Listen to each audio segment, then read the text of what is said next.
Fala aí, estudantes! Tranquilo? Meu nome é Matheus, eu tenho 14 anos e eu já estou em busca da minha liberdade financeira. Hoje eu vou responder uma dúvida que eu recebi lá no meu Instagram e eu acho que pode ser a dúvida de alguns de vocês. Você faz acompanhamento de todos os ativos da sua carteira? Como? A resposta é sim. Eu faço acompanhamento mensal de todos os ativos da minha carteira e inclusive alguns que não estão nela. Mas eu faço isso porque eu gosto de acompanhar o mercado, ver como estão as movimentações dos ativos, como os ativos estão se comportando, mudanças de estratégias e principalmente porque eu produzo conteúdo disso.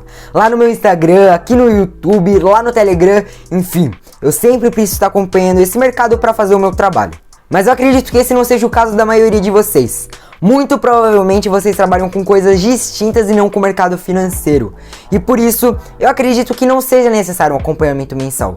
Mas pelo menos uma vez a cada 3 meses, eu acho essencial vocês darem uma lida nos relatórios gerenciais dos fundos que você tem em carteira. Por isso a gente sempre bate na tecla que não adianta você ter 30 ativos na carteira se você não consegue acompanhá-los. Hoje eu vou mostrar pra vocês como eu faço acompanhamento e que provavelmente você não vai gastar mais que 5 ou 10 minutos do seu dia. Pode ser que você gaste mais caso você ache um problema, mas muito provavelmente, no geral, você vai gastar ali 5 ou 10 minutos do seu dia.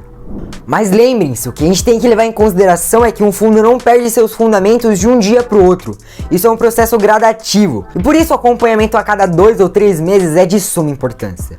Porque você vai perceber que a gestora fez uma cagada aqui, outra cagada ali, errou uma emissão, fez uma alocação errada, enfim. Você vai perceber que a gestora vai cometendo erros aos poucos. E aí, você liga o seu sinal de alerta. Mas geralmente o que vai acontecer é que você vai ver que o FII vai continuar fazendo as mesmas coisas, te entregando os mesmos resultados, você vai abrir seu home broker e comprar mais cotas. E é por isso também que a gente fala que é muito importante a gestão nos fundos de investimento imobiliário, porque ela sim que tem que acompanhar aqueles ativos que eles têm em carteira na vírgula, diariamente. Sempre que encontrar um erro, eles têm que reportar para nós, cotistas. Tanto que é para isso que a gente paga taxas de gestão, administração, escrituração e administração tão altas. Mas agora vamos para a prática, porque teoria sem prática é só teoria.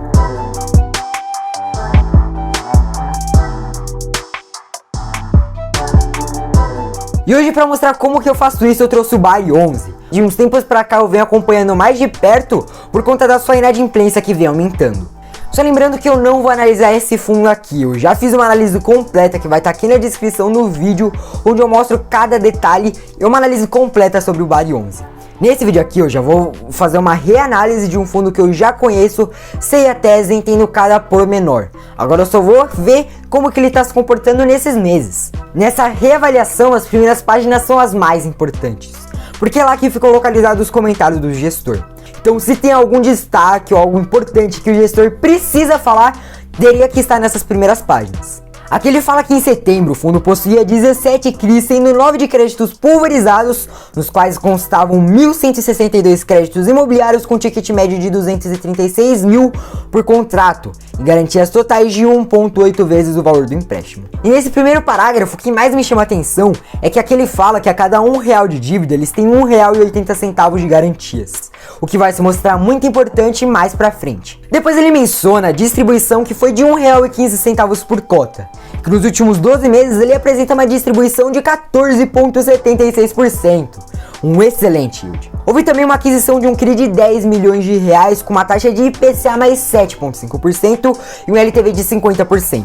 Aí ele continua falando que apesar do fundo já estar com mais de 95% do seu patrimônio alocado, ainda há expectativa para o próximo mês de aquisições de CRIs corporativos no mercado primário que tenham boas garantias e com uma boa relação risco-retorno. Aqui ele faz uma menção de suma importância, talvez a parte mais importante desse relatório gerencial, que é o atraso no pagamento dos créditos pulverizados, ou seja, a inadimplência. Em comparação a agosto, o mês de setembro apresentou acréscimo dos casos com parcelas vencidas há mais de 60 dias. Desse total, 16 casos estão em execução de coobrigação e tal movimentação deve refletir na quitação de contratos nos próximos meses. Outros 8 casos já possuem acordos afirmados para a retomada dos pagamentos e 22 estão em renegociação. Aqui ele quer dizer que aumentaram os casos de inadimplência de mais de 60 dias. Mas que mais de 1/3 já iniciaram o contrato de coobrigação. Quando a coobrigação quer dizer que o fundo pode revender para o originador essa dívida. O originador pode ser o dono do empreendimento, uma construtora, e nesses casos eles são obrigados a comprar essa dívida podre, e o fundo se livra disso. Traduzindo é tipo assim: eu vou comprar meia dúzia de bananas com você, mas se alguma delas estiver podre, você vai ser obrigado a recomprar de mim. Alguns outros casos eles conseguiram renegociar e os devedores vão voltar a pagar essa dívida. E outros estão ainda em renegociação.